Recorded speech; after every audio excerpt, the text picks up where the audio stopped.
Now that you and your FinaMill are well acquainted, I want to show you a few tips and tricks for using it. To clean your FinaMill or pods, wipe them down with a soft dish towel, just like you would your other kitchen appliances.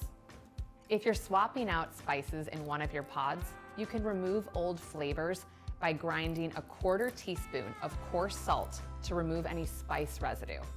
If your mill or pods are exposed to any water, let them completely air dry before use or adding any new spice.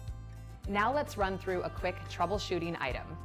If the grinding elements of your mill ever get jammed with larger spice fragments, turn the mill upside down, press the grind button, and this will help release any of those fragments.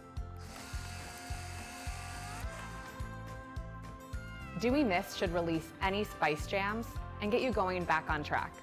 All right, now you're a FinaMill pro and you can grind any spice within your grasp. If you ever run into any issues with your mill, we're always here to help you.